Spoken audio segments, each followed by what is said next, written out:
it's been a process. I know some people can get a vision or a dream, and it's a very dramatic thing. But for me, grace has been a very slow process. And it's almost like someone who has been in a war and been captive and brainwashed, having to come back in to get away from that. And it's been that process of absolutely redoing my mind and my thinking concerning the Lord. The hardest thing of the grace process for me has been grasping that He loves me. So I think that's what I would, if I put it into words, it's many, many things, but the process of realizing that He loves me so much has just turned my life around. I'm not needy anymore. I'm not seeking a person or anybody to fill a void in my life. And it's fantastic. Looking back on it, he had His hand on me, as it says in Psalm 139, when before I was formed in the womb. I didn't know that, but I was raised in a Christian home and very legalistic. And so after I got saved and we went to seminary, what I saw in Christians was I just couldn't get over the condemnation. I couldn't keep up with everything. I was confessing all the time. So anyway, later on, I decided that I did not want God in my life. If that's what Christianity was and what I was going through, I said no more. And I threw all my Christian books away. I would not allow my children to go to church. I didn't want anything to do with Him. And He kept me wonderfully through those years. It shows His love as I look back on it, because I did try to commit suicide. I lived my life for me, and it was not really satisfying. But over the years, and losing so much, I was a career woman and very successful, but very many losses in the process. And so 11 years at that point in time after I left Him, I had lost over $20,000 in commissions. It literally was stolen from me. And so I had no money, because I'd been waiting 2 months to get those commissions, and had drained my savings. And so one morning I was desperate. I really was desperate. And in those years, if you were a lone woman, you were just subject to these kinds of things. And so I got out of the shower and I walked across my desk and I looked down, and one of the books that I had thrown away, my favorite book, was lying on that desk, and I had thrown it away 11 years before.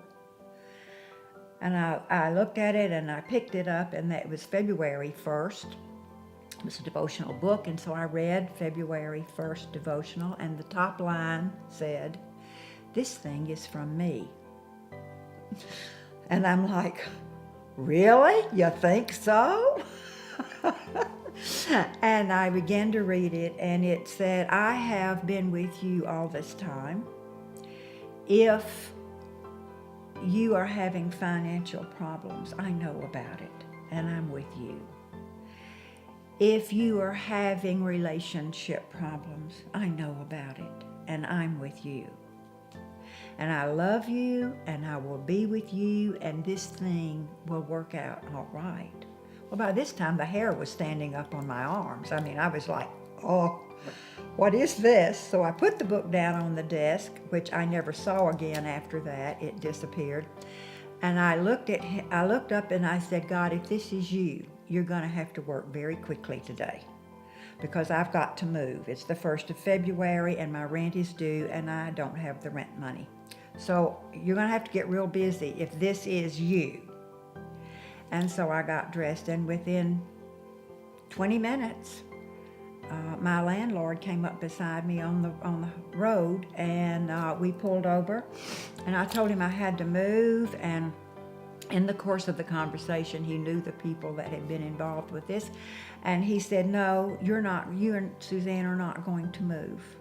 You're going to stay in the condo, because if you move, I've got to redo it, and that's money out of my pocket." And he said, "I know you well enough to know that when you get the money, you'll pay me. So you just stay there and forget paying rent." So that was the first time in those 11 years that I knew that he had been watching over me. And so from there was a lot of changes in my life, mostly done on my own, because I was still thinking God was the great demander, not the supplier, and the supply had to come from me. And so consequently, over those years, up until 5 years ago maybe, I lost everything again.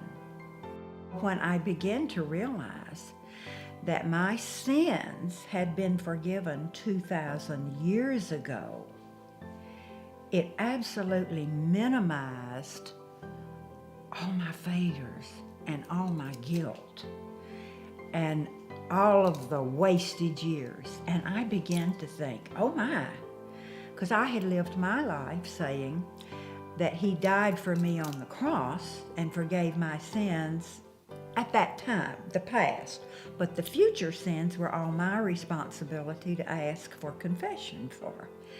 And it just blew me away. I know that is so simple, but such a revelation to me.